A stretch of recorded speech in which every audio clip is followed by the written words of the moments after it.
আসসালামু আলাইকুম ওরহমতুল্লাহি ওবরাকাতুহ। নাহমাদুহু ওয়া নুসাল্লি আলা রাসূলিহিল কারীম। আম্মা বা'দু ফাআউযু বিল্লাহি মিনাশ শাইতানির রাজীম। বিসমিল্লাহির রহমানির রহিম। আদম আলাইহিস সালাম, তিনি হচ্ছেন আবুল বাশার, মানবমণ্ডলীর আদি পিতা। তিনি পৃথিবীর প্রথম মানুষ এবং প্রথম নবী। গোটা মানবমণ্ডলীর মধ্য থেকে আল্লাহ তাআলা আদম আলাইহিস সালামকে পৃথিবীর প্রথম মানুষ এবং প্রথম নবী হিসেবে বাছাই করেছেন। আর আমরা পৃথিবীতে যারা আছি আমরা সবাই হচ্ছি বানি আদম বা আদম আলাইহিসসালামের বংশধর। আল্লাহ তাআলা আদম আলাইহিসসালামকে সৃষ্টি করার অনেক আগে এই পৃথিবীতে প্রথমে জিন তৈরি করেছিলেন। আল্লাহ তাআলা ইরশাদ করছেন, ওয়াল জান্না খলাকনাহু মিন ক্বাবলু মিন নারিস সামুম। আর আমি মানবজাতি সৃষ্টির অনেক আগে প্রজ্বলিত আগুনের শাখা থেকে জিন জাতিকে তৈরি করেছি। আল্লাহ তাআলা যখন আদম আলাইহিসসালামকে সৃষ্টি করবেন বলে চিন্তা করলেন, আল্লাহ তাআলা সিদ্ধান্তটি ফেরেশতাদের সাথে শেয়ার করলেন। আল্লাহ তাআলা বললেন, ইন্নী জাআইলুন ফিল আরদি খলিফা। ওহে ফেরেশতারা, আমি পৃথিবীতে আমার রিপ্রেজেন্টেটিভ, আমার প্রতিনিধি হিসেবে মানুষ তৈরি করতে যাচ্ছি। যেহেতু জিন জাতিরা পৃথিবীতে আদম আলাইহিসসালামের আগেই অনেক রক্তপাত করেছিল, বিশৃঙ্খলা সৃষ্টি করেছিল, সেই অভিজ্ঞতার আলোকে সেই ডিসকাশনে আল্লাহ তাআলার সাথে ফেরেশতাদের ডিসকাশনে ফেরেশতারা তাদের মতামত পেশ করলেন। তারা বললেন তাদের অভিজ্ঞতার আলোকে, ক্বালু আতাজআলু ফিহা মান ইউফসিদু ফিহা ওয়া ইয়াসফিকুদ দিমা। অর্থাৎ, হে আল্লাহ, আপনি কি এমন কোনো জাতি তৈরি করবেন যারা পৃথিবীতে ফাসাদ সৃষ্টি করবে, ক্যাওস করবে, রক্তপাত করবে? নাহনু নুসাব্বিহু বিহামদিকা ওয়া নুকদ্দিসু লাক। আমরা তো আপনার তাসবিহ পড়ি, আপনার প্রশংসা করি, আমরাই তো ভালো, কেন আপনি আবার মানুষ বানাতে যাবেন? আল্লাহ তাআলা বললেন, ইন্নী আ'লামু মা লা তা'লামুন। যে হে ফেরেশতারা, আমি এমন কিছু জানি যেটা তোমরা জানো না। আল্লাহ তাআলার এই সিদ্ধান্তের কথা যখন তিনি ফেরেশতাদেরকে জানিয়ে দিলেন যে আমি মানুষ বানাতে যাচ্ছি, অতঃপর আল্লাহ তাআলা তার সিদ্ধান্ত অনুযায়ী তিনি মানুষ তৈরি করলেন। আদম আলাইহিসসালাম হচ্ছে এই পৃথিবীর সর্বপ্রথম মানব। তিনি আদম আলাইহিসসালামকে মাটি থেকে তৈরি করেছেন। এই ভূপৃষ্ঠের যত জায়গায় যত ধরনের মাটি আছে, সব মাটিগুলোকে সেখান থেকে কিছু কিছু অংশ নিয়ে আল্লাহ তাআলা আদম আলাইহিসসালামকে তৈরি করলেন। আল্লাহ তাআলা ইরশাদ করছেন, ইন্নী খালিকুম বাশারাম মিন তিন। নিশ্চয় আমি মানবজাতিকে মাটি থেকে তৈরি করেছি। এজন্য বলা হয়ে থাকে মাটির মানুষ, বা আদম হচ্ছে মাটির তৈরি। বেসিকলি আমরা সবাই আমাদের মা এবং বাবা থেকে তৈরি হয়েছি, তাদের স্পার্ম থেকে, ওভাম থেকে। যেহেতু মানুষের এই বীর্য বা স্পার্মটি আমাদের খাবার দাবারের একটা শক্তিরস বা নির্যাস, এবং আমাদের খাবার দাবার, ফলমূল, এগুলো আসে বেসিকলি মাটি থেকে। সেই দিকে ইঙ্গিত করে আমাদেরকে বলা হয় যে আমরাও হচ্ছি মাটির তৈরি। আদম আলাইহিসসালামকে আল্লাহ তাআলা সরাসরি মাটি থেকে তৈরি করলেন, এবং এই সৃষ্টি প্রক্রিয়ার 3টি ধাপ ছিল। প্রথমত আল্লাহ তাআলা মাটিগুলোকে এঁটেল মাটিতে রূপ দিলেন, যেটাকে কোরআন বলেছে তিনুন লাজিব। তারপর সেই এঁটেল মাটিতে আল্লাহ তাআলা বৃষ্টি বর্ষণ করলেন, ফলে সেটা হয়ে গেল হামাইম মাসনুন, মানে কাদামাটি। এরপর কাদামাটির সে দলা দিয়ে আল্লাহ তাআলা সেখানে হিট দিলেন, প্রচণ্ড তাপ দিলেন। তাপ দিয়ে সেই মাটির দলাটিকে তিনি বানালেন সলসলিন কাল ফখর, ঠনঠনে পোড়ামাটি। এবং সেই ঠনঠনে পোড়ামাটির যে কাঠামো, আল্লাহ তাআলা আদম আলাইহিস সালামের স্ট্রাকচার দিলেন, কাঠামো দিলেন, এবং সেই কাঠামোর ভেতরে আল্লাহ তাআলা রুহের ফুৎকার দিলেন। আল্লাহ বললেন, ফাইদা সাওয়াইতুহু ওয়া নাফাখতু ফীহি মির রূহি। যখন আমি আদমকে তৈরি করলাম, তখন then I breathed into him my spirit. আমি তার ভেতরে আমার রুহের ফুৎকার দিলাম। ফলে আদম আলাইহিস সালাম জীবিত মানুষ হিসেবে সর্বপ্রথম আবির্ভূত হল। আমরা যদি সহিহ বুখারীর দিকে তাকাই, তাহলে দেখব যে সহিহ বুখারীতে সাইয়েদনা আদম আলাইহিস সালামকে যখন আল্লাহ তাআলা তার আকৃতি দিয়েছেন, অবয়ব দিয়েছিলেন, তার হাইট কত ছিল, কত লম্বা তিনি ছিলেন, সে ব্যাপারে সহিহ বুখারীতে এসেছে, ওয়াকানা তুলহু সিত্তুনা যিরাআন। 60 বিঘত তিনি লম্বা ছিলেন। আমাদের হাতের এই কনুই থেকে আঙ্গুল পর্যন্ত এই জায়গাটিকে বলা হয় 1 বিঘত। সেই হিসেবে তিনি ছিলেন 60 বিঘত লম্বা, 60 কিউবিট। এবং সহিহ মুসলিমের একটি বর্ণনা থেকে আমরা জানতে পারি, জুমার দিন আল্লাহ তাআলা আদম আলাইহিস সালামকে তৈরি করেছিলেন। ইয়াউমুল জুমআতি ফিহি খুলিকা আদম। জুমার দিনে আল্লাহ তাআলা আদম আলাইহিস সালামের সৃষ্টি প্রক্রিয়া এটাকে তিনি সম্পন্ন করেছেন। আদম আলাইহিস সালামকে তৈরি করার পরে আল্লাহ তাআলা ফেরেশতাদেরকে এবং আদম আলাইহিস সালামকে একসাথে করে একটি মক টেস্ট নিলেন। সেখানে আল্লাহ তাআলা তাদের সবাইকে কিছু শব্দের নাম শিক্ষা দিলেন।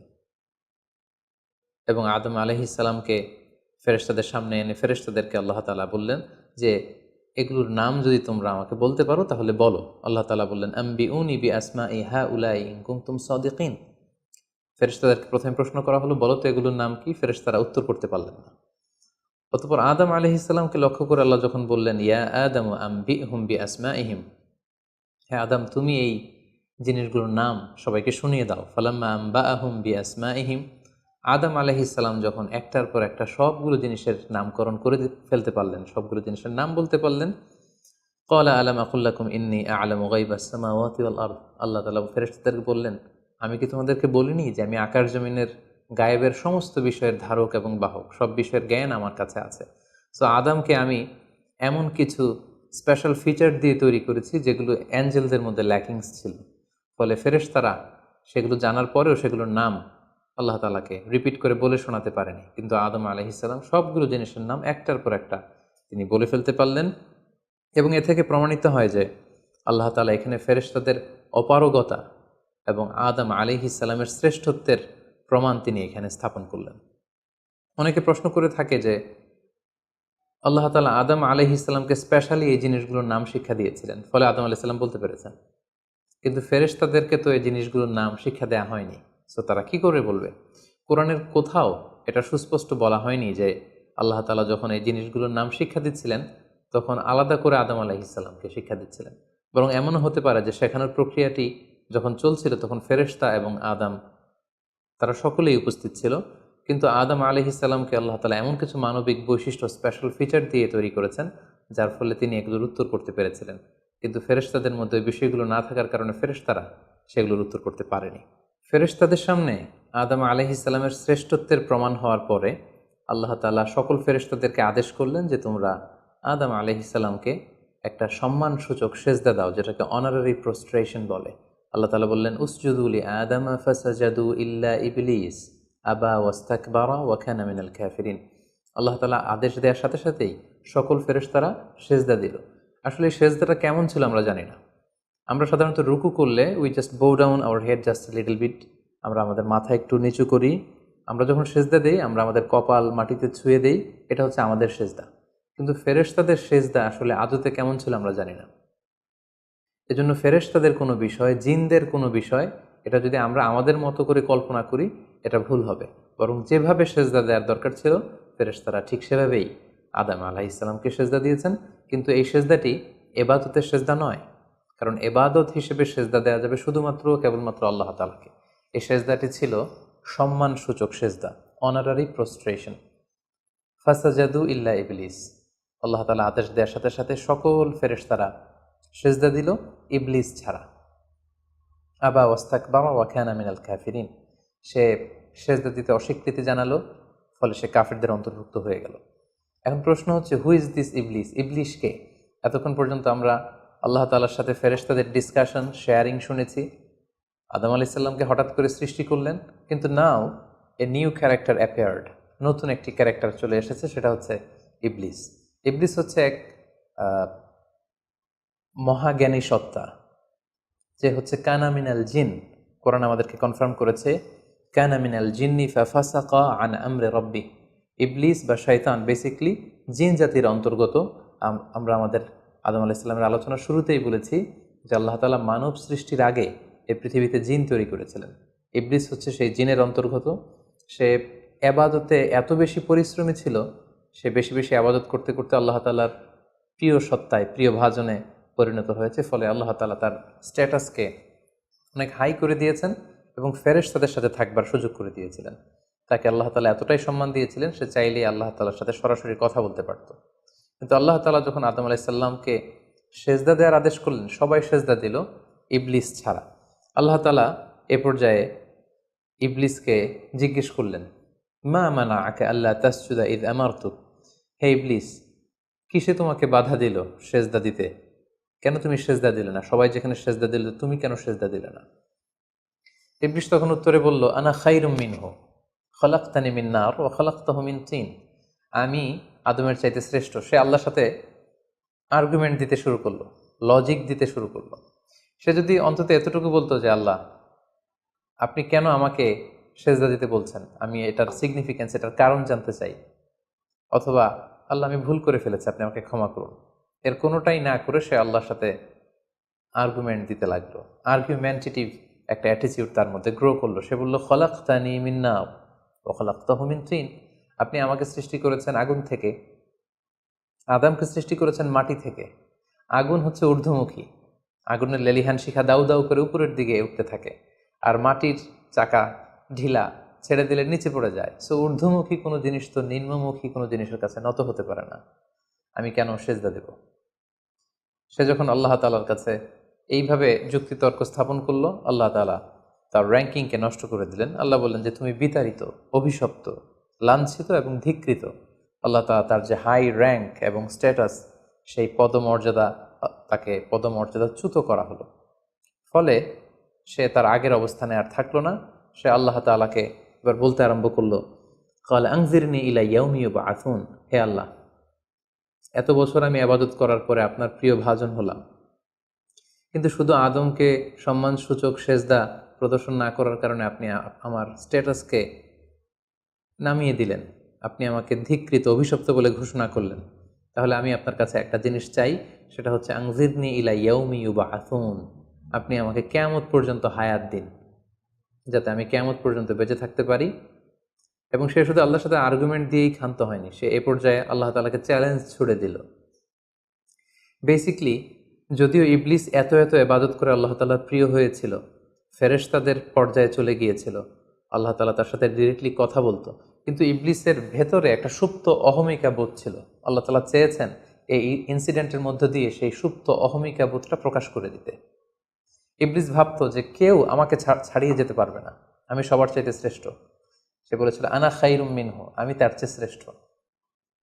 তার ভেতরে যে সুপ্ত অহমিকা বোধ, এই যে অ্যারোগ্যান্স, এই যে ইগোইস্টিক সমস্যা, আল্লাহ তাআলা চেয়েছেন এই ঘটনার অবতারণা ঘটিয়ে ইবলিসের ভেতরকার এই অহমিকা বোধকে প্রকাশ করে দিতে, এবং সেটাই ঘটেছে। এবার সে আল্লাহ তাআলাকে চ্যালেঞ্জ দিয়ে বলল যে, আল্লাহ, আপনি আমাকে কিয়ামত পর্যন্ত হায়াত দিন, লা আকউদান্না লাহুম সিরাতাকাল মুস্তাকিম, আপনার এই আদম সন্তান, বনি আদমের যারা পৃথিবীতে আসবে, তারা কি করে জান্নাতে যায় সেটা আমি দেখে নেব। আমি সিরাতুল মুস্তাকিমের সামনে বসে থাকবো, যাতে করে তারা সরল সঠিক পথ পেতে না পারে, তারা যাতে সত্যের পথে থাকতে না পারে। আমি তাদেরকে সুম্মা লাআতিয়ান্নাহুম মিন বাইনি আইদিহিম ওয়া মিন খলফিহিম ওয়া আন আইমানিহিম ওয়া আন শামাইলিহিম, সামনে থেকে, পেছন থেকে, ডান দিক দিয়ে, বাঁ দিক দিয়ে, সব দিক দিয়ে আমি তাদেরকে কুমন্ত্রণা দিব, ধোঁকা দিব, টেম্পটেশন দিব, হুইসপারিং করব। ওয়ালা তাজিদু আকসারাহুম শাকিরিন, আপনি তাদেরকে শুকরগুজার কৃতজ্ঞ বান্দাদের অন্তর্ভুক্ত পাবেন না। আল্লাহ তাআলা বললেন, লামান তাবিআকা মিনহুম লাআমলাআন্না জাহান্নামা মিনকুম আজমাইন, তুমি আমাকে চ্যালেঞ্জ দিচ্ছ, ঠিক আছে, আমিও তোমার চ্যালেঞ্জ নিলাম, চ্যালেঞ্জ অ্যাকসেপ্টেড। তোমাকে এবং তোমাকে যারা ফলো করবে, ফলোয়ারদেরকে, তাদের সবাইকে দিয়ে আমি জাহান্নামকে পরিপূর্ণ করব। আল্লাহ তাআলা ইবলিসকে কিয়ামত পর্যন্ত হায়াত দিলেন, তার চ্যালেঞ্জ গ্রহণ করলেন, এবং ইবলিসও তার মিশন এবং ভিশন ফিক্স করে নিল যে যে আদমের কারণে আজকে আমি এতটা ধিক্কৃত, অভিশপ্ত, লাঞ্ছিত, সে আদমকে এবং সে আদমের সন্তানদেরকে, বনি আদমকে আমি জাহান্নামে ঢুকানোর আগ পর্যন্ত ক্ষান্ত হব না।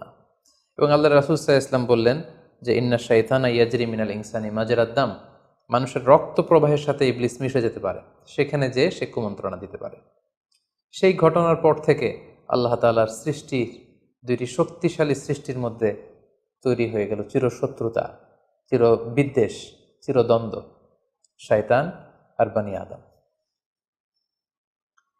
আদম আলাইহিস সালামকে যখন সেজদা করতে বলা হলো, সবাই সেজদা করলো, কিন্তু ইবলিস সেজদা করলো না। এই ঘটনার পর আদম আলাইহিস সালাম কেমন যেন একটু একাকিত্ব এবং অস্থিরতা ফিল করতে লাগলেন, লোনলিনেস, কারণ তার কোনো সাথী নেই, সঙ্গী নেই, প্রতিবেশী নেই, বন্ধু নেই, বান্ধব নেই, কেউ নেই। মানুষ হিসেবে তিনি কেবল একা, বড়ই একা। তার এই অস্থিরতা, তার এই একাকিত্ব, তার এই লোনলিনেসকে আল্লাহ তাআলা বুঝতে পেরে তার একজন সঙ্গিনী তৈরি করলেন। তিনি হচ্ছেন হাওয়া আলাইহিস সালাম, এই পৃথিবীর প্রথম মানবী। এবং আল্লাহ তাআলা বললেন, ওয়াজআলা মিনহা যাওজাহা লিয়াসকুনা ইলাইহা, আল্লাহ তাআলা তার থেকেই তার একজন সাথী, তার সঙ্গিনী তৈরি করলেন, যার সান্নিধ্যে যে স্থির হতে পারে, সে প্রশান্তি পেতে পারে। অন্যত্র আল্লাহ তাআলা বলছেন, খালাকা মিনহা যাওজাহা ওয়া বাসসা মিনহুমা রিজালান কাসীরা ওয়া নিসা। আল্লাহ তাআলা আদমের মধ্য থেকেই তার সাথীকে বা তার জোড়াকে অর্থাৎ হাওয়াকে তিনি তৈরি করলেন, এবং এই আদম আর হাওয়া থেকে গোটা বিশ্বের সকল মানব মণ্ডলীকে তিনি তৈরি করেছেন। আদম আলাইহিস সালামের কোন জায়গা থেকে হাওয়া আলাইহিস সালামকে তৈরি করা হয়েছে? সহিহ বুখারীতে এসেছে, খুলিকনা মিন তিলা, পাঁজরের হাড় থেকে। আদম আলাইহিস সালামের বাম পাঁজরের উপর দিকের বাঁকা হাড় থেকে আল্লাহ তাআলা হাওয়া আলাইহিস সালামকে তৈরি করেছেন। হাওয়া শব্দটি এসেছে আরবি শব্দ হাই থেকে। হাই মানে জীবিত, প্রাণবন্ত। যেহেতু জীবন্ত আদম থেকে ওনাকে সৃষ্টি করা হয়েছে, তাই তাকে হাওয়া বলা হয়। অথবা আদম আলাইহিস সালাম হাওয়া আলাইহিস সালামের সঙ্গ পেলেই তিনি উজ্জীবিত হয়ে ওঠেন, প্রাণোচ্ছল হয়ে ওঠেন, এজন্য ওনাকে হাওয়া বলা হয়। তাহলে পৃথিবীর প্রথম মানবী হাওয়া আলাইহিস সালামকে আল্লাহ তাআলা আদম আলাইহিস সালামের নিঃসঙ্গতা, একাকিত্ব এবং লোনলিনেস যে ফিলিংটা, এটা দূর করার জন্য তার একজন সঙ্গী তিনি ঠিক করে দিলেন, আদম এবং হাওয়া। ইংরেজিতে বলা হয় অ্যাডাম অ্যান্ড ইভ। এবং আল্লাহ তাআলা তাদের দুজনকে জান্নাতে থাকবার পারমিশন দিলেন। আল্লাহ তাআলা বললেন, ওয়াকুলনা ইয়া আদম উসকুন আনতা ওয়া যাওজুকাল জান্নাহ। আদম, তুমি আর তোমার স্ত্রী বা তোমার সঙ্গিনী দুজনে মিলে জান্নাতে থাকো। তবে এক্ষেত্রে কিছু ডুজ অ্যান্ড ডোন্টস আছে, কিছু ওয়ার্নিং আছে, কিছু প্রিকশন আছে। সেটা হচ্ছে ওয়াকুলা মিনহা রগাদান হাইসু শিইতুমা। এই বাগানে, এই জান্নাতের যেখান থেকে মনে যায় তৃপ্তি সহকারে তোমরা উভয়ে খাও, কিন্তু ওয়ালা তাকরাবা হাযিহি শাজারাতা ফাতাকুনা মিনাল যালিমিন। জান্নাতের যেখান থেকে মনে চায় তোমরা খেতে পারো, পান করতে পারো, ঘুরে বেড়াতে পারো, আনন্দ উৎসব করতে পারো, কিন্তু ওয়ালা তাকরাবা হাযিহি শাজারা, এই গাছের ফল খাবে না। Be aware of this tree, এই গাছের কাছেও যাবে না। যদি যাও, যদি খাও, তাহলে ফাতাকুনা মিনাল যালিমিন, তোমরা জালিমদের অন্তর্ভুক্ত হয়ে যাবে। তাহলে আল্লাহ তাআলা আদম এবং হাওয়াকে জান্নাতে থাকার সুযোগ দিলেন, সেখানে কি করা যাবে কি করা যাবে না সেটা বাতলে দিলেন, ডুজ অ্যান্ড ডোন্টস দিলেন এবং ওয়ার্নিং দিয়ে দিলেন। কিন্তু তারপর যেটা ঘটলো সেটা হচ্ছে, আমরা জানি যে ইবলিস কিন্তু তার মিশন এবং ভিশনকে ফিক্স করে নিয়েছে যে সে আদমকে গুমরা করেই ছাড়বে, ধোঁকা দিয়েই ছাড়বে। এবং সে অনুপাতে সে সামহাও জান্নাতে ঢুকে আদম এবং হাওয়া আলাইহিস সালামকে উইসপারিং করে, টেম্পটেশন দিয়ে, কুমন্ত্রণা দিয়ে তাদেরকে বিভ্রান্ত করে ফেলল। কোরআন বলছে, ফাওয়াসওয়াসা লাহুমা শাইতান লিইউবদিয়া লাহুমা মা উরিয়া আনহুমা মিন সাওআতিহিমা। শয়তান তাদের দুজনকে টেম্পটেশন দিয়ে, কুমন্ত্রণা দিয়ে ধোঁকার মধ্যে ফেলে দিল।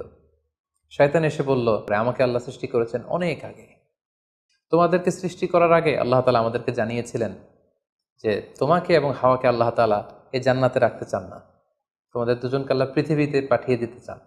কারণ এখানে তারাই থাকতে পারবে যারা ফেরেশতা, তোমরা ফেরেশতা নও। আর এখানে পার্মানেন্টলি থাকার জন্য, রেসিডেন্সিয়াল পারমিটের জন্য একটা জিনিস লাগে, সেটা হচ্ছে ওই গাছের ফল খেতে হয়।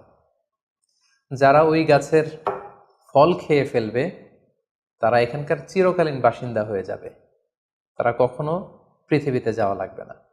সো এই জন্য আল্লাহ তাআলা তোমাদেরকে ফল খেতে নিষেধ করেছেন ওই গাছে। তোমরা যদি ওই গাছের ফল খেয়ে ফেলো তাহলে তোমরা এখানকার চিরস্থায়ী অধিবাসী হয়ে যাবে। কোনোভাবেই আল্লাহ তাআলা তোমাদেরকে এখান থেকে তাড়াতে পারবেন না। কিন্তু আল্লাহ তাআলা চাইছেন তোমাদেরকে এখান থেকে তাড়িয়ে পৃথিবীতে পাঠিয়ে দিবেন। আমি তোমাদেরকে কসম করে বলছি, আমি তোমাদের ওয়েল উইশার, শুভাকাঙ্ক্ষী। শয়তান বলল যে, ওয়াকাসামাহুমা ইন্নী লাকুমা মিনান নাসিহিন, নিশ্চয়ই আমি তোমাদের জন্য শুভাকাঙ্ক্ষী, তোমরা আমার কথা শোনো। যদি এখানে আরামে দিনাতিপাত করতে চাও তাহলে তোমরা এই ফল খাও, ফলে তোমাদেরকে আর কোথাও যাওয়া লাগবে না। আদম আলাইহিস সালাম আল্লাহ তাআলার সে দেয়ার ডুজ অ্যান্ড ডোন্টস, সে ওয়ার্নিংয়ের কথা ভুলে তিনি এবং তার স্ত্রী ওই নিষিদ্ধ ফল থেকে খাওয়া শুরু করলেন। এবং খাওয়ার সাথে সাথেই ফালাম্মা যাকা শাজারাতা বাদাত লাহুমা সাওআতুহুমা ওয়া তাফিকা ইয়াখসিফানি আলাইহিমা মিন ওয়ারাকিল জান্নাহ। ওই নিষিদ্ধ গাছের ফল খাওয়ার সাথে সাথেই আদম আলাইহিস সালাম এবং হাওয়া আলাইহিস সালামের গায়ে যে জান্নাতি পোশাক ছিল, অটোমেটিক্যালি সেই পোশাক খুলে পড়তে আরম্ভ করলো। ওনারা উলঙ্গ হয়ে যেতে লাগলেন। তড়িঘড়ি করে ওনারা জান্নাতের বিভিন্ন পাতা এনে, বিভিন্ন লতা পাতা এনে ওনাদের প্রাইভেটকে ওনারা ঢাকলেন। এবং তখনই ওনারা বুঝতে পারলেন, আমরা কি করলাম, আমরা তো মহাভুল করে ফেলেছি, আমরা তো আল্লাহ তাআলার আদেশকে অমান্য করেছি। আল্লাহ তাআলার সাথে সাথে বললেন, আলাম আনহাকুমা আন তিলকুমা শাজারা। আদম, এটা তোমরা কি করলে? আমি তো এটা কখনো এক্সপেক্ট করিনি। আমি কি তোমাদেরকে নিষেধ করিনি এই গাছের ফল খেতে? এবং আমি কি তোমাদেরকে বলে দেইনি যে ইন্না শাইতানা লাকুম আদুউম মুবিন, শয়তান তোমাদের সুস্পষ্ট চিরশত্রু? কেন তোমরা এই কাজটা করলে? আদম আলাইহিসসালাম এবং হাওয়া আলাইহিসসালাম ওনারা লজ্জিত হলেন, ওনাদের কাজের জন্য ওনারা লজ্জিত হলেন। আল্লাহ তাআলা বলছেন, ওয়ালাকাদ আহিদনা ইলা আদামা মিন ক্বাবলু ফানাসিয়া ওয়ালাম নাজিদ লাহু আজমা। আমি আদমকে ওসিয়ত করেছিলাম যে এই কাজটি তুমি করো না, কিন্তু আদম আলাইহিস সালাম ভুলে গিয়েছেন। আল্লাহ তাআলার আদেশ পালনে আল্লাহ বলছেন, আমি আদমকে দৃঢ় প্রত্যয়ী পাইনি। ফলে আদম আলাইহিস সালাম এবং হাওয়া আলাইহিস সালাম ওনারা নিজেদের ভুল বুঝতে পারলেন এবং অনুতপ্ত হলেন, লজ্জিত হলেন, আল্লাহ তাআলার কাছে ক্ষমা চাইতে লাগলেন। আল্লাহ তাআলা তাদেরকে ক্ষমার কিছু বাক্য শিখিয়ে দিলেন। ফাতালাক্কা আদামু মির রাব্বিহি কালিমাত, কিছু বাক্য শিখিয়ে দিলেন। সেই বাক্যগুলো কি ছিল? সেগুলো ছিল, রব্বানা যালামনা আনফুসানা ওয়া ইল্লাম তাগফির লানা ওয়া তারহামনা লানাকুনান্না মিনাল খাসিরিন। মানে হে আল্লাহ, আমরা জুলুম করে ফেলেছি আমাদের নাফসের উপর, আমরা ভুল করেছি। আপনি যদি আমাদেরকে ক্ষমা না করেন, যদি রহম না করেন, আমরা তো ক্ষতিগ্রস্তদের অন্তর্ভুক্ত হয়ে যাব। আদম আলাইহিস সালাম এবং হাওয়া আলাইহিস সালাম উভয়ে অনুতপ্ত হলেন, লজ্জিত হলেন এবং চোখের পানি ছেড়ে এই দোয়াটি পড়ে পড়ে আল্লাহ তাআলার কাছে ক্ষমা চাইলেন এবং আল্লাহ তাআলা তাদের উভয়কে ক্ষমা করে দিলেন। এবার আল্লাহ তাআলা তাদের দুজনকে বললেন, যেহেতু তোমরা আমার আদেশকে মান্য করতে পারোনি, সেজন্য তোমাদেরকে পৃথিবীতে চলে যেতে হবে। ইহবিতু বা'দুকুম লিবা'দিন আদু, তোমাদেরকে পৃথিবীতে নামিয়ে দেয়া হলো। ওয়ালাকুম ফিল আরদি মুস্তাকাররু ওয়া মাতাউন ইলা হিন, এই পৃথিবী হবে তোমাদের আবাসস্থল। এই পৃথিবীতে অনেক জীবন উপকরণ তোমাদের জন্য থাকবে। ফিহা তাহিয়াউন ও ফিহা তামুতুন ও মিনহা তুখরুজুন, you live there, you die there, and you will be resurrected from there. তোমরা পৃথিবীতে বসবাস করবে, পৃথিবীতেই তোমাদের মৃত্যু হবে এবং এই পৃথিবীর কবর থেকেই, মাটি থেকেই তোমাদেরকে আবার আমি পুনরুত্থান করব। And this is my decision. আদম আলাইহিস সালাম এবং হাওয়া আলাইহিস সালাম পৃথিবীর প্রথম মানব এবং মানবীকে জান্নাত থেকে আল্লাহ তাআলা পৃথিবীতে নামিয়ে দিলেন এবং আল্লাহ বললেন যে তোমাদেরকে নামিয়ে দিয়ে আমি ক্ষান্ত হচ্ছি না।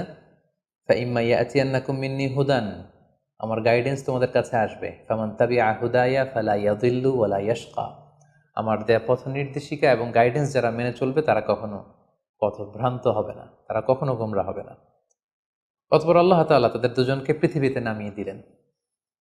আদম এবং হাওয়া কোথায় নামিয়ে দিলেন, এ ব্যাপারে ঐতিহাসিকদের মধ্যে মতভেদ পাওয়া যায়। কিছু কিছু ঐতিহাসিকগণ বলেন যে আদম আলাইহিস সালামকে মক্কা এবং তায়েফের মাঝখানে দাহনা নামক একটা জায়গা আল্লাহ নামিয়ে দিয়েছেন। কোনো কোনো বর্ণনা মতে পাওয়া যায় যে আদম আলাইহিস সালামকে আল্লাহ তাআলা ইন্ডিয়ান সাবকন্টিনেন্টে শ্রীলঙ্কার সিংহাল নামক একটা জায়গায় পাঠিয়েছেন এবং তারা সেখানে অ্যাডামস পিক নামে একটি পাহাড়ের কথা বলে থাকেন, যেখানে আদম আলাইহিস সালামের ফুটপ্রিন্ট বা পায়ের ছাপ সংরক্ষিত আছে বলে অনেক ঐতিহাসিকগণ মত প্রকাশ করেছেন। হাওয়া আলাইহিস সালামকে সৌদি আরবের জেদ্দা নগরীতে আল্লাহ তাআলা নাজিল করেন বলে অনেক ঐতিহাসিকগণ মতামত দিয়েছেন। তাহলে তারা পৃথিবীর এক এক দিকে এক একজন, অনেক দিন পরে তারা দুজন সৌদি আরবের জাবালে রাহমা, যেখানে বিদায় হজের ভাষণ দিয়েছিলেন আল্লাহ রাসূল সাল্লাল্লাহু আলাইহি ওয়াসাল্লাম, ময়দানটাকে বলা হয় ময়দানুল আরাফাত, আরাফাতের ময়দানে ওনারা আবার রিইউনাইটেড হয়েছেন এই পৃথিবীর বুকে। সম্মানিত, শুধু এ পর্যায়ে আমরা জানবো how was the life of Adam and Eve on earth. এই পৃথিবীতে আদম আলাইহিস সালাম এবং হাওয়া আলাইহিস সালামের একেবারে পৃথিবীর শুরুর দিকের জীবন পরিক্রমাটা কেমন ছিল, হাউ ওয়াজ দেয়ার লাইফ, কীভাবে তারা তাদের জীবন অতিবাহিত করেছেন। আমরা জানি যে তাদের দুজনের মাধ্যমেই হিউম্যান হিস্ট্রি শুরু হয়েছিল, মানব ইতিহাস। তাদের জীবন পরিক্রমাটা কিছুটা ভিন্ন, আমাদের চাইতে ভিন্ন, যেহেতু তারাই পৃথিবীর প্রথম মানব এবং মানবী। তাদের কোনো প্রতিবেশী নেই, তাদের কোনো বন্ধুবান্ধব নেই, পৃথিবীতে আর কোনো মানুষ তাদের আশেপাশে ছিল না, শুধু তারাই। তো সেক্ষেত্রে এক আল্লাহ তাআলার ইবাদত ছাড়া তাদের মৌলিক যে কাজটা ছিল সেটা ছিল পপুলেশন, কাল্টিভেশন অ্যান্ড কনস্ট্রাকশন। কি করে জনসংখ্যা বৃদ্ধি করা যায় পৃথিবীতে, কি করে সন্তান লালন পালন করা যায়, কি করে চাষাবাদ করা যায়, কি করে ফার্মিং করা যায় এবং কি করে মানব সভ্যতার বিনির্মাণ করা যায়, এটাই ছিল পৃথিবীর প্রথম মানব এবং এই মানবীর প্রধানতম দায়িত্ব। যেহেতু ওনারা যদি নতুন প্রজন্ম তৈরি না করেন, ওনারা যদি চাষাবাদ না করেন, ওনারা যদি সভ্যতা বিনির্মাণ না করেন, তাহলে পৃথিবীতে মানব সভ্যতা টিকে থাকবে না। ফলে মৌলিক ইবাদতের পাশাপাশি এগুলোই ছিল ওনাদের কাজ। আল্লাহ তাআলা সব শিখিয়ে দিলেন কিভাবে গাছ রোপণ করতে হয়, কিভাবে চাষাবাদ করতে হয়, কিভাবে ছাগল গরু এগুলো লালন পালন করতে হয় এবং সেখান থেকে কিভাবে দুধ দহন করে নিজেদের খাবারের যোগান দিতে হয়, বেসিকলি আদম আলাইসাল্লামের কাছে যে সহিফাগুলো নাজিল হয়েছিল সেখানে শরীয়তের মূলনীতির চাইতে কিভাবে পৃথিবী আবাদ করতে হবে এই বিষয়গুলোই বেশি স্থান পেয়েছিল। এক্ষেত্রে সবচেয়ে মজার ব্যাপার হচ্ছে আদম আলাইহিস সালামের এই জীবন পরিক্রমার সবচেয়ে গুরুত্বপূর্ণ একটি মজার বিষয় হচ্ছে যে কিছুদিন পরেই তাদের কুলকে আলোকিত করে, তাদের সংসারকে আলোকিত করে নতুন প্রজন্ম আসতে শুরু করলো। এবং আদম আলাইহিসসালাম এবং হাওয়া আলাইহিসসালামের মাধ্যমে যে সন্তানরা পৃথিবীতে আসতো তারা ছিল অলওয়েজ টুইন বেবি বা যমজ সন্তান হিসেবে আসতো। সর্বপ্রথম আল্লাহ তাআলা তাদেরকে একটি সন্তান, একটি ছেলে সন্তান এবং একটি মেয়ে সন্তান দিয়ে ধন্য করলেন এবং তারা তাদের নাম রাখলেন, ছেলেটির নাম রাখলেন কাবিল, মেয়েটির নাম রাখলেন আকলিমা। এবং তারপরের বছর আবারও হাওয়া আলাইহিসসালাম গর্ভবতী হয়ে সন্তান জন্ম দিলেন। সেক্ষেত্রেও একটি ছেলে একটি মেয়ে, কারণ এই ছেলে মেয়েদের বিয়ে দেওয়ার তখন পদ্ধতি ছিল এই বছর যেই ছেলে জন্মগ্রহণ করেছে সেই ছেলের সাথে পরের বছরের মেয়ের বিয়ে হতো, এবং এই বছর যে মেয়ে জন্মগ্রহণ করেছে তার সাথে পরের বছরের ছেলের সাথে এভাবে ক্রসিং সিস্টেমে বিয়ে হতো। যেহেতু পৃথিবীতে আর কোনো মানুষ তাদের আশেপাশে ছিল না, ফলে নিজেদের ভাই বোনদের মধ্যে বিয়ে হতো, তবে ওলটপালট করে। তো এর ফলে বাই ডিফল্ট আদম আলাইহিসসালামের ছেলে কাবিলের ভাগ্যে এসে জুটল তার পরের টার্নের যে বোন জন্মগ্রহণ করেছে হাবিলের সাথে, তার নাম ছিল লাবুদা। লাবুদার সাথে কাবিলের বিয়ে হবে এবং হাবিলের সাথে ইকলিমার বিয়ে হবে, এটাই ফিক্স করা হলো। কিন্তু এখানে একটি সমস্যা দেখা দিল, সেটি হচ্ছে ইকলিমা ছিল খুবই সুন্দরী, she was a very beautiful lady. ফলে কাবিল এটা মেনে নিতে পারেনি। সে প্রশ্ন উত্থাপন করলো যে কেন আমি লাবুদাকে বিয়ে করব? লাবুদা হচ্ছে কিছুটা শ্যামলা প্রকৃতির, আমি তাকে বিয়ে করব না, বরং আমার সাথে আমার যে বোন জন্মগ্রহণ করেছে সে ইকলিমাকে আমি বিয়ে করব। আদম আলাইহিসসালাম বললেন, না, এটা আল্লাহর দেয়া আদেশ। তোমার সাথে তোমার যে যমজ বোন জন্মগ্রহণ করেছে তাকে তুমি বিয়ে করতে পারবে না, বরং তোমার পরে হাবিল এবং লাবুদা যে জন্মগ্রহণ করেছে সে লাবুদা হবে তোমার স্ত্রী, এবং তোমার সাথে তোমার যে বোন আকলিমা জন্মগ্রহণ করেছে সে আকলিমা হবে হাবিলের স্ত্রী। কিন্তু কাবিল এটা সহজে মেনে নিতে পারেনি, ফলে সে এখানে প্রশ্ন উত্থাপন করলো এবং সে বলল যে আমি আকলিমাকে বিয়ে করতে চাই। দেখা দিল এক মহা সমস্যা। তখন আল্লাহ তাআলা আদম আলাইহিসসালামকে জানিয়ে দিলেন, ঠিক আছে, হাবিল এবং কাবিলকে কুরবানি করতে বলো, যার কুরবানি কবুল হবে সেই আকলিমাকে পাবে। এবং তখন কোরবানির সিস্টেম ছিল কোরবানি করে চলে আসার পরে আকাশ থেকে আগুন এসে যেই কোরবানিকে ঝলসে দিত সেই কোরবানিটা আল্লাহ তাআলার কাছে কবুল হয়েছে বলে ধরে নেওয়া হতো। আদম আলাইহিসসালামের ছেলে কাবিল বেসিকলি চাষি ছিল, সে এক বস্তা গম আল্লাহ রাস্তায় কোরবানি করলো। আর হাবিল সে মেষ চড়াতো, ছাগল চড়াতো, সে একটি বকরি জবাই করে আল্লাহ রাস্তায় কুরবানি করলো এবং তারা অপেক্ষা করতে লাগলো যে কার কুরবানি কবুল হয়। দেখা গেল আকাশ থেকে আগুন এসে হাবিলের বকরি বা ছাগলটাকে ঝলসে দিয়েছে, কিন্তু কোনো আগুন এসে কাবিলের গমের বস্তাকে বা গমের স্তূপকে ঝলসে দেয়নি। ফলে প্রমাণিত হলো যে হাবিলের কুরবানি আল্লাহ তাআলার দরবারে কবুল হয়েছে এবং আল্লাহ তাআলার দেয়া আগের বিধান অনুযায়ী হাবিলই আকলিমাকে বিয়ে করার সুযোগ পাবে। এই কথাটি আল্লাহ তাআলা খুব সুন্দর করে কোরআনুল কারীমে উল্লেখ করেছেন। আল্লাহ বলছেন, ফাতুকুব্বিলা মিন আহাদিহিমা ওয়া লাম ইউতাকাব্বাল মিনাল আখার। তাদের একজনের কোরবানি কবুল হলো, আরেকজনেরটি হলো না। ফলে হাবিল আকলিমাকে বিয়ে করার সুযোগ পেল। কিন্তু কাবিল এতে আরো প্রচণ্ড জেলাসি ফিল করতে লাগলো। সে হিংসায় জ্বলে পুড়ে অত্যন্ত রেগে গিয়ে বলল, লা আক্তুলান্নাক, হাবিল আমি তোমাকে হত্যা করব, তোমাকে হত্যা করে হলেও আমার সুন্দরী বোন আকলিমাকে আমি ছিনিয়ে নিব। তখন হাবিল বলতে লাগলো যে লাইম বাসাত্তা ইলাইয়া ইয়াদাকা লিতাকতুলানি মা আনা বিবাসিতি ইয়াদি আলি ইলাইকা লিআকতুলাক। অর্থাৎ, হে কাবিল, তুমি যদি আমাকে হত্যা করতে অগ্রগামী হও, হাত বাড়াও, আমি আমার হাতকে বাড়াবো না তোমাকে আঘাত করার জন্য। কারণ তুমি যদি আমাকে হত্যা করো তাহলে আমার পাপ, তোমার পাপ সবটাই তোমার ঘাড়ে বর্তাবে, আর আমি এত বড় পাপ কাজ কখনোই করতে চাই না। কাবিল এ কথাতেও ক্ষান্ত না হয়ে সে হত্যা করতে উদ্ধত হলো এবং সে তার কথা মতো তার ভাই হাবিলের উপর চড়াও হয়ে আক্রমণ করে তার আপন ভাই হাবিলকে সে হত্যা করে ফেলল। কোরআন বলল, ফাকাতালা ফাসবাহা মিনাল খাসিরিন। কাবিল হাবিলকে হত্যা করে ফেলল। প্রতিহিংসার অনলে জ্বলে পুড়ে শয়তানের কুমন্ত্রণায় পৃথিবীর প্রথম হত্যাকাণ্ড, the first murder ever in the world, পৃথিবীর প্রথম হত্যাকাণ্ড সংঘটিত হলো এবং হত্যাকারী ছিল আদম আলাইহিসসালামের ছেলে কাবিল, এবং এই পৃথিবীর প্রথম নিহত মানুষের নাম হচ্ছে হাবিল। সহিহ বুখারীতে আল্লাহ রাসূল সাল্লাল্লাহু আলাইহি ওয়াসাল্লাম ইরশাদ করেছেন, আউয়ালু মান সান্নাল কতলা। কাবিল হচ্ছে ওই ব্যক্তি যে পৃথিবীতে সর্বপ্রথম হত্যার ট্র্যাডিশন চালু করেছে। কাবিলের আগে কেউই পৃথিবীতে হত্যাকাণ্ড ঘটায়নি, ফলে হাবিল হচ্ছে পৃথিবীর প্রথম শহীদ বা প্রথম নিহত মানুষ। এবং কাবিল যেহেতু এই হত্যার ট্র্যাডিশন করেছে, এই মার্ডারের ট্র্যাডিশন করেছে, ফলে পৃথিবীতে যারাই এই বিচার বহির্ভূত হত্যা বা অন্যায়ভাবে কাউকে হত্যাকাণ্ডের সাথে জড়িত হবে, তার একটি পার্সেন্টেজ গুণা কিয়ামত পর্যন্ত কাবিলের ভাগেও এটি যেতে থাকবে। এখন যে মজার ব্যাপারটি ঘটেছে সেটি হচ্ছে, কাবিল যখন হাবিলকে আক্রমণ করেছে, হাবিলকে নিহত করেছে, হত্যা করার পরে হাবিল লাশ হয়ে শুয়ে রইল। কারণ কাবিল যখন হাবিলকে আক্রমণ করেছে, হাবিলের গা থেকে যখন ব্লিডিং হয়েছে, সে ছটফট করতে করতে এক পর্যায়ে মারা গেল। কিন্তু মারা যাওয়া কাকে বলে এটাও পৃথিবীর কেউ জানতো না। কাবিল নিজেও বুঝতে পারেনি যে এইভাবে আমি আঘাত করলে হাবিল এইভাবে মরে যাবে, তার ব্লিডিং হবে। মৃত্যু কি এটা তারা জানে না, কারণ এই পর্যন্ত এই পৃথিবীতে কেউ তো মারা যায়নি। ফলে সে দেখলো যে কিছুক্ষণ আগে আমার ভাই হাবিল আমার সাথে কথা বলছিল, এখন হাবিল আর কথা বলে না, চুপ করে শুয়ে আছে, নড়ে না চড়ে না। কাবিল তার ভাইকে কাঁধে নিয়ে ঘুরতে লাগলো। কি করবে? সে কথা বলে না কেন? কারণ এটা যে মৃত্যু, দিস ইজ দ্য ডেথ, এটা তাদের জানা ছিল না। এবং তার ভাইয়ের লাশকে সে কি করবে সে নিজে বুঝতে পারছিল না। তখন হাবিলকে শিক্ষা দেওয়ার জন্য আল্লাহ তাআলা একটি কাককে পাঠালেন। ফাবাআসাল্লাহু গুরাবান ইয়াবহাসু ফিল আরদি লিউরিয়াহু কাইফা ইউয়ারি সাওআতা আখি। দুটি কাক এসে একটি কাক আর একটি কাককে হত্যা করলো, এবং হত্যাকারী কাকটি তার ঠোঁট দিয়ে তার পা দিয়ে মাটি খুঁড়ে গর্ত করে সেই গর্তের ভেতরে মৃত কাকটিকে ফেলে আবার মাটি দিয়ে ঢেকে ফেলল। এই দৃশ্যটি হাবিল দেখে বুঝতে পারলো যে আমার কাবিল দেখে বুঝতে পারলো আমাকেও একই কাজ করতে হবে।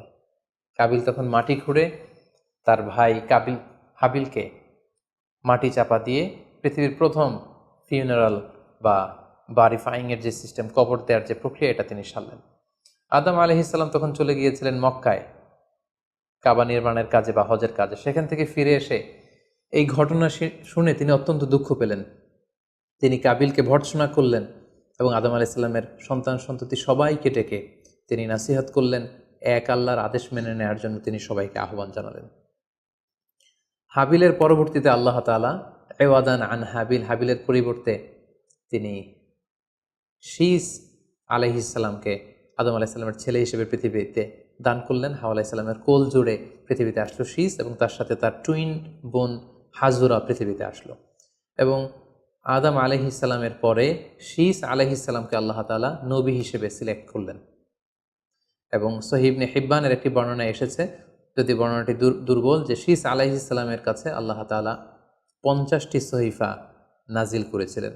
দেখতে দেখতে আদম আলাইহিস সালাম তার জীবনের 1000 বছর পূর্ণ করলেন। তিনি বয়োবৃদ্ধ হয়ে আসলেন এবং তার এই নবুয়তির দায়িত্ব আল্লাহ তাআলা শীস আলাইহিস সালামের কাঁধে দেওয়ার পরে আদম আলাইহিস সালামের পৃথিবী থেকে বিদায় নিলেন। কোথায় তাকে কবর দেওয়া হয়েছে? ঐতিহাসিকদের মধ্যে একাধিক মত পাওয়া যায়। কোনো কোনো বর্ণনা মতে ওনাকে মক্কাতে কবরস্থ করা হয়েছে, কোনো কোনো ঐতিহাসিক বর্ণনা মতে ওনাকে বাইতুল মাকদাসে কবরস্থ করা হয়েছে। আর ঠিক এভাবেই পৃথিবীর প্রথম মানব এবং প্রথম নবী আদম আলাইহিস সালাম এই পৃথিবী থেকে বিদায় নিয়ে পরপারে পাড়ি জমালেন। সম্মানিত সুধী, আদম আলাইহিস সালামের এই জীবনী থেকে আমাদের জন্য কি শিক্ষা?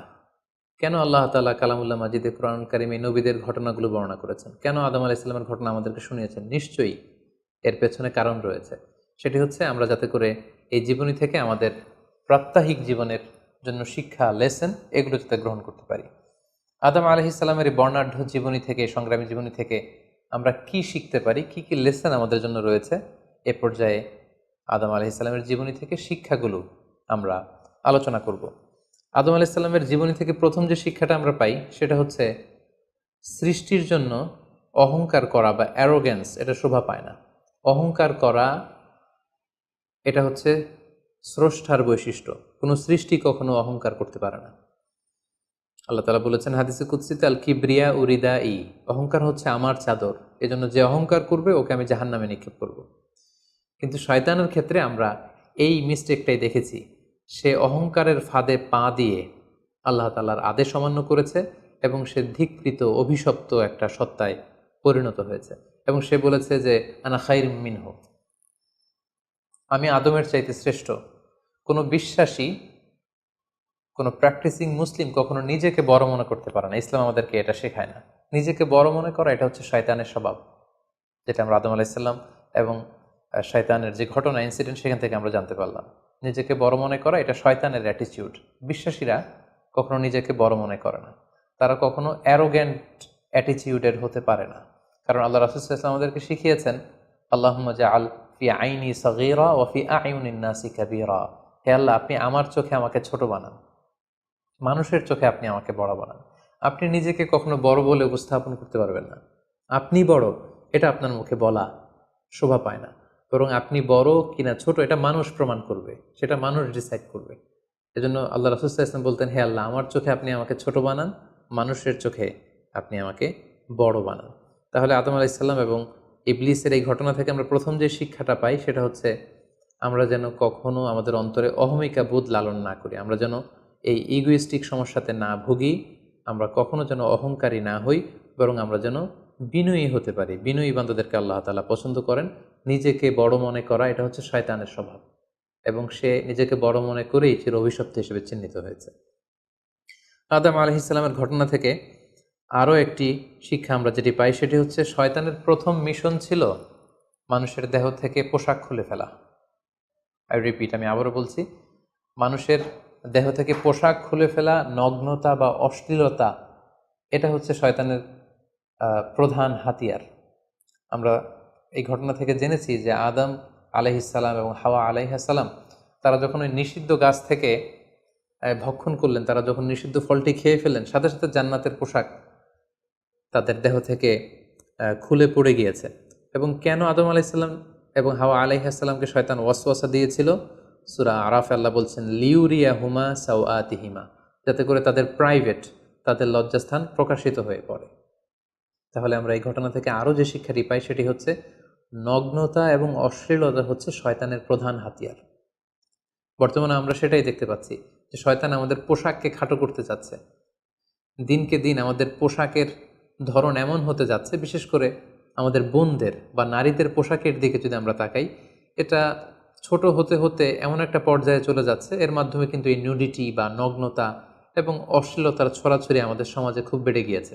এবং এটা ছিল শয়তানের প্রধান হাতিয়ার। আমাদের আদি পিতা এবং আদি মাতাকে এই নগ্নতা এবং অশ্লীলতার মাধ্যমেই, তাদের দেহ থেকে পোশাক খোলার মাধ্যমে কিন্তু শয়তান প্রথম তার শত্রুতা প্রকাশ করতে পেরেছিল। এবং কারা আসলে আমাদের শত্রু, কে আমার শত্রু, কে আমার বন্ধু, এটা আমাদেরকে জানতে হবে। আল্লাহ তাআলা খুব সুস্পষ্টভাবে কোরআনে বলেছেন যে ইন্নাহু লাকুম আদু মুবিন, তোমরা শয়তানের পদাঙ্ক অনুসরণ করো না, কারণ শয়তান হচ্ছে তোমাদের সুস্পষ্ট শত্রু। সো কে আমার বন্ধু, কে আমার শত্রু, এ ব্যাপারে যেন আমরা সুস্পষ্ট একটি ধারণা পেতে পারি, এই জন্য কোরআন আমাদেরকে জানিয়েছে শয়তান হচ্ছে আমাদের প্রকাশ্য শত্রু। আদম আলাইহিস সালামের এই স্টোরি থেকে আমরা আরও একটি শিক্ষা পাই, সেটা হচ্ছে আল্লাহ তাআলা যখন জান্নাতে আদম এবং হাওয়া আলাইহিস সালামকে থাকার সুযোগ দিলেন, আল্লাহ বললেন, ওয়ালা তাকরাবা হাযিহি শাজারা, খবরদার, যেটা মনে চায় খাও, কিন্তু ওই গাছের কাছেও যেও না। আল্লাহ তাআলা কিন্তু বলেননি ওই গাছের ফল খেও না, আল্লাহ বলেছেন কাছেও যেও না। এটা একটা কোরআনিক টার্ম, কাছেও যাওয়া যাবে না। ফল খাওয়া তো দূর কি বাত, ওই গাছের ফল খাওয়া তো অনেক পরের কথা, আগে কাছে গেলেই না ফল খাওয়া না খাওয়ার প্রসঙ্গটা আসে। এজন্য আল্লাহ তাআলা সাবধান করে বলে দিয়েছিলেন কাছেও যেও না। এটা কোরআনের একটা টার্ম। অশ্লীলতার ব্যাপারে যখন আল্লাহ আমাদেরকে সাবধান করেছেন, আল্লাহ বলেছেন ওয়ালা তাকরাবুজ জিনা, অশ্লীলতার কাছেও যেও না। যেখানে আল্লাহ তাআলা আমাদেরকে শিখাচ্ছেন যে কাছেও যেও না, কিন্তু আমরা কিন্তু আমাদের দেশে কাছে আসার গল্পের নাম কিন্তু এখন শুনছি। আমরা মোস্ট রিসেন্টলি কিছু বছর আগে ক্লোজ আপ ওয়ানের কাছে আসার দুর্দান্ত সব গল্প নিয়ে তারা কিছু প্রোগ্রাম করেছিলেন। সেখানে তরুণ তরুণীদেরকে খুব বেশি কাছে আসার জন্য তারা একে অপরের কাছে আসা, লাভ স্টোরিগুলো শেয়ার করা, এগুলো তারা প্রমোট করেছে। কিন্তু তার বিপরীতে কোরআনিক পয়েন্টস অফ ভিউ যদি আমরা দেখি, সেখানে কিন্তু আমরা ভিন্ন কনসেপশন দেখতে পাই। সেখানে কোরআন আমাদেরকে বলেছে যে কাছেও যাওয়া যাবে না, তোমরা কাছেও যেও না। সো এই বিষয়টি যেন আমরা মনে রাখবার চেষ্টা করি। আদম আলাইহিস সালামের ঘটনা থেকে আরও একটি শিক্ষা আমরা পাই, সেটা হচ্ছে শয়তান সবসময় আমাদেরকে অস্থির বানাতে চেষ্টা করে, মানে আমার আরও লাগবে, আমার আরও চাই, আমার আরও পেতে হবে। যেমন জান্নাতে নিঃসন্দেহে আদম এবং হাওয়া আলাইহিস সালামের জন্য কোনো অভাব ছিল না, সব কিছু সেখানে ছিল। তারপরেও কেন তাদেরকে যেটাকে নিষিদ্ধ করা হয়েছে ওই ফল কেন খাওয়া লাগবে? শয়তান এসে সেই কাজটাই করেছে। শয়তান বোঝাতে চাচ্ছে তোমাদের আরও লাগবে, আরও। এই অফুরন্ত খাবার এবং নাজ নেয়ামতে তোমাদের হবে না, বরং যেটা আল্লাহ নিষেধ করেছে ওইটাতেই যেতে হবে। সো এটা হচ্ছে শয়তানের একটা ধোঁকা দেওয়ার পদ্ধতি। শয়তান সবসময় আমাদেরকে আরও চাই, আমাদের আরও লাগবে, আরও পাওয়ার জন্য শয়তান আমাদেরকে উৎসাহিত করে। এরকম আরও আরও করে যখন আমরা এসবের পেছনে ছুটতে থাকি, ফলে আমরা অস্থির হয়ে উঠি। শয়তান কখনোই চায় না আমরা যেন প্রশান্ত চিত্তের অধিকারী থাকি, আমরা যেন ধীরস্থির থাকি। আপনি যখনই ধীরস্থির হবেন, আল্লাহর সিদ্ধান্তে যখন আপনি সন্তুষ্ট হবেন, তখনই আপনার মনে একটা প্রশান্তি চলে আসবে। ফলে আপনি তখন আল্লাহকে নিয়ে ভাবার সুযোগ পাবেন, আপনার জীবনকে নিয়ে সন্তুষ্ট হবেন। তখন আপনার মধ্যে একটা কামনেস, একটা ট্রাঙ্কুইলিটি চলে আসবে। কখনোই শয়তান এটা চায় না, বরং শয়তান সবসময় একটা প্রতিযোগিতার মধ্যে রেখে আরও লাগবে, আরও চাই, এরকম একটা উন্মাদনা, অস্থিরতা শয়তান সবসময় আমাদের মধ্যে ছড়িয়ে দিতে চায়।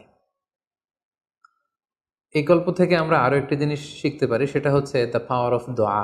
দোয়ার যে কত বড় শক্তি। একটু খেয়াল করে দেখুন যে আল্লাহ তাআলা শয়তানের দোয়াও কিন্তু ফিরিয়ে দেয়নি, কিন্তু আমরা অল্পতে নিরাশ হয়ে যাই। শয়তান বলেছিল, আল্লাহ তুমি আমাকে চিরকাল বেঁচে থাকার সুযোগ দাও, লম্বা হায়াত দাও। আল্লাহ এই দোয়া কবুল করলেন। শয়তান বললেন, আল্লাহ আমি ডানে বায়ে সামনে পেছনে সব দিক থেকে যেন আদম এবং হাওয়াকে, মানুষকে কুমন্ত্রণা দিতে পারি, তুমি সুযোগ দাও। আল্লাহ সুযোগ দিলেন, আল্লাহ দোয়া কবুল করলেন। শয়তান বলল, আল্লাহ আমি যেন মানুষের শিরায় উপশিরায় রক্তের প্রবাহের ভেতরে ঢুকে যেন আমি টেম্পটেশন দিতে পারি। আল্লাহ তালা এটাও কবুল করলেন। তো যে আল্লাহ তালা শয়তানের দোয়া কবুল করে ফেলতে পারেন, সে আল্লাহ তালাকে আমাদের দোয়া কবুল করবেন না? অবশ্যই করবেন। তো সেক্ষেত্রে দোয়ার মতো দোয়া করতে হবে। সিনসিয়ার দোয়া ইজ লাইক এ মিজাইল। আপনি যদি সিনসিয়ারলি দোয়া করেন, এটা মিজাইলের মতো। মিজাইল হামলা করলে যেমনি লক্ষ্যবস্তুতে যে ভেদ করে, তেমনি দোয়ার মতো যদি দোয়া করা যায়, চাওয়ার মতো যদি আল্লাহ তালার কাছে চাওয়া যায়, সেই দোয়াটাও আল্লাহ তালা কবুল করবেন। দোয়া ইটস অ্যান আর্ট, এটা একটা শিল্প। কেমন করে চাইতে হয়, কেমন করে দোয়া করতে হয়, সেটাও জানতে হয়। সো আমরা যখন আল্লাহ তালার কাছে চাইবো, আমরা যেন খুব সিনসিয়ারলি চাই। 5 নম্বর যেই শিক্ষাটি আমরা পাই, সেটা হচ্ছে রিপেন্টেন্স, অনুতপ্ত হওয়া। শয়তানও আল্লাহর আদেশ অমান্য করেছে, আদম আলাইহিস সালামও আদেশ অমান্য করেছে। আল্লাহ বলেছেন সেজদা দাও, শয়তান সেজদা না দিয়ে আদেশ অমান্য করলো। আল্লাহ তাআলা আদমকে বলেছেন এই গাছের কাছে যেও না, আদম আলাইহিস সালাম ভুল করে খেয়ে তিনিও আদেশ অমান্য করলেন। পার্থক্যটা কোথায়? পার্থক্য হচ্ছে শয়তান ভুল করে সে ভুলের উপর অটল থেকে গিয়েছিল, অহংকার করেছিল। কিন্তু আদম আলাইহিস সালাম ভুল করে তিনি অনুতপ্ত হয়েছিলেন। শয়তান ভুল করে ভুলের উপর স্থির থাকে, আর আল্লাহর প্রিয় বান্দারা ভুল করে তারা আল্লাহ তাআলার কাছে ক্ষমা চায়। আমরা মানুষ হিসেবে আমাদের ভুল হতেই পারে, এটা খুবই স্বাভাবিক। কুল্লুকুম খত্তা, তোমরা সবাই পাপী। ও খৈরুল খত্তাইনা তাওয়াবুন, এই পাপীদের মধ্যে সবচেয়ে শ্রেষ্ঠ পাপী হচ্ছে যে পাপী পাপ করার পরে আল্লাহ তাআলার কাছে তওবা করে, অনুতপ্ত হয়। অনুতপ্ত বান্দার চোখের পানির যে কত পাওয়ার, জাহান্নামের আগুন কোনো কিছু দিয়ে নেভানো সম্ভব না, কিন্তু অনুতপ্ত বান্দার চোখের পানি দিয়ে জাহান্নামের আগুন নিভে যায়। একজন বান্দা যখন ভুল করে, পাপ করে, ভুল বুঝতে পেরে অনুতপ্ত হয়ে চোখের পানি ছাড়ে, তার চোখের পানি চোখ বেয়ে, তার নাকের ডগা বেয়ে মাটিতে পড়ার আগেই আল্লাহ অনুতপ্ত বান্দার সব গুনাহ মাফ করে দেন। তাই আমরা যেন আল্লাহ তাআলার কাছে অনুতপ্ত হতে পারি। শয়তান আল্লাহকে সেদিন চ্যালেঞ্জ দিয়ে বলেছিল, আল্লাহ আমি দেখে নেব কি করে তুমি তোমার বান্দাদেরকে জান্নাতে ঢুকাও। আল্লাহ তাআলা বললেন, চ্যালেঞ্জ অ্যাকসেপ্টেড, তোমার চ্যালেঞ্জকে আমিও গ্রহণ করলাম। তুমি আজীবন আমার বান্দাদেরকে ধোঁকা দিবে, কিন্তু আমার বান্দা যখন অনুতপ্ত হয়ে চোখের পানি ছেড়ে ক্ষমা চাইবে, আমি জীবনের সব গুনাহ মাফ করে দেব। সো অনুতপ্ত হয়ে আল্লাহর কাছে চাওয়ার এই সুযোগকে যেন আমরা নষ্ট না করি। আমরা যেন ভুল করলে আল্লাহ তাআলার কাছে ক্ষমা চাই, আমরা যেন তাওবা করে ফিরে আসি। 6 নম্বর যে শিক্ষাটি আমরা আদম আলাইহিস সালামের গল্প থেকে পাই, সেটা হচ্ছে our life is full of struggle. আমাদের জীবনটা হচ্ছে খুবই স্ট্রাগল করে এই জীবনটাকে লিড করতে হয়। এখানে অনেক ইফোর্ট দিতে হয়। দুনিয়াকে বলা হয় দারুল আসবাব, পরিশ্রম করে, লড়াই করে নিজের অবস্থানকে এখানে জানান দিতে হয়। প্রতিকূল পরিবেশে কিভাবে আপনি টিকে থাকবেন, দুর্যোগ মোকাবেলা করে কিভাবে আপনি টিকে থাকবেন, সেটার শিক্ষা কিন্তু এই পৃথিবীতে আছে। যেমন আদম আলাইহিসসালাম, হাওয়া আলাইহিসসালাম যখন পৃথিবীতে এসেছেন, তাদের জন্য সব কিছু যে একেবারে প্রিপেয়ার্ড ছিল, ব্যাপারটি এমন নয়। ওনাদেরকে কষ্ট করতে হয়েছে, ওনাদেরকে চাষাবাদ করতে হয়েছে, মেষ পালন করতে হয়েছে, গাছ রোপণ করতে হয়েছে, ঝড় ঝঞ্ঝা বন্যা, এই প্রতিকূল পরিবেশে তাদেরকে টিকে থাকার লড়াই করতে হয়েছে। ফলে এই পৃথিবীতে টিকে থাকতে হলে লড়াই করতে হয়, সংগ্রাম করতে হয়। এই জীবনটা হচ্ছে সংগ্রামময় একটা জীবন। ফলে আদম আলাইহিস সালামের এই সংগ্রামী জীবন থেকে আমরা এটাও বুঝতে পারি যে এখানে আমাদেরকে টিকে থাকার জন্য লড়াই করে করে নিজের অস্তিত্বের জানান দিতে হবে। সর্বশেষ আদম আলাইহিস সালামের জীবনী থেকে যে আমরা শিক্ষাটি পাই, সেটি হচ্ছে এই পৃথিবীতে অনেক ধরনের ফিতনা আছে, এর মধ্যে নারী ঘটিত ফিতনা একটি বড় ধরনের ফিতনা, এবং এই পৃথিবীর প্রথম যে হত্যাকাণ্ড সেটা নারী ঘটিত কারণেই হয়েছে। এবং সহিহ মুসলিম আল্লাহ রাসূল সাল্লাল্লাহু আলাইহি ওয়াসাল্লাম বলেছেন, ফাইন্না আউওয়ালা ফিতনাতি বানি ইসরাঈল কানাত ফিন নিসা, বনি ইসরায়েলের প্রথম ফিতনাও নারীদের ব্যাপারেই ঘটেছে। এবং আল্লাহ রাসূল বলেছেন, আমার পরে তোমাদের জন্য নারীদের ফিতনার চাইতে বড় কোনো ফিতনা আমি রেখে যাইনি। ফলে এই নারী ঘটিত ফিতনা থেকে আমাদেরকে সাবধান থাকতে হবে। বর্তমানেও যখন আমরা পত্রপত্রিকা খুলি, প্রায় কিন্তু আমরা এই ধরনের অশ্লীলতা, নগ্নতা, ধর্ষণের মতো জঘন্য ঘটনার কথা আমরা শুনি। এতে করে আমরা বুঝতে পারছি যে নারী ঘটিত ফিতনাটা আসলেই অনেক বড় ফিতনা। এক্ষেত্রে আসলে নারীদেরকে ব্লেম করা হচ্ছে না, এক্ষেত্রে উভয়ই সমানভাবে অপরাধী। নারী পুরুষ উভয়কে আল্লাহ তাআলা তাদের চোখকে অবনমিত রাখতে বলেছেন। এই হাদিস দ্বারা এটা প্রমাণ হয় না যে নারীদেরকে ব্লেম করা হচ্ছে, বরং ঘটনাটা যেহেতু নারী কেন্দ্রিক, সেহেতু নারী ঘটিত ফিতনার কারণে পৃথিবীতে প্রথম হত্যাকাণ্ড ঘটেছে, এবং এখনও এ জাতীয় ঘটনার কারণে অনেক ধরনের ফাসাদ ফিতনা সমাজে ছড়িয়ে পড়ছে। সো আমাদেরকে আদম আলাইহিস সালামের জীবনী থেকে আরও একটি শিক্ষা হচ্ছে, এই নারী ঘটিত ফিতনা থেকে বেঁচে থাকার জন্য নারী পুরুষ উভয়কেই তাদের নজর বা দৃষ্টির লাগাম টেনে ধরতে হবে। দৃষ্টিকে যদি আমরা নিয়ন্ত্রণ করতে না শিখি, তাহলে ফিতনা কমানো সম্ভব না। আল্লাহ রাসূল সাল্লাল্লাহু আলাইহি ওয়াসাল্লাম বলেছেন, আন নাজার সাহামুন মিন সিহামে ইবলিস, দৃষ্টি হচ্ছে শয়তানের বিষ মাখানো তীরবানের মধ্যে থেকে একটি তীর। এই বিষ মাখানো তীর দিয়ে শয়তান নারী পুরুষকে কাবু করে অশ্লীলতার পথের দিকে নিয়ে যায়। সম্মানিত শুধু এই ছিল আদম আলাইহিস সালামের সংগ্রামী জীবন কাহিনী এবং ওনার জীবনী থেকে আমাদের জন্য কিছু লেসন বা শিক্ষা। আল্লাহ তাআলা আমাদের সবাইকে নবীদের রেখে যাওয়া পথ এবং মতে, তাদের অনুসৃত পথে আমাদেরকে পরিচালিত করুক। আসসালামু আলাইকুম ওয়া রাহমাতুল্লাহি ওয়া বারাকাতুহু।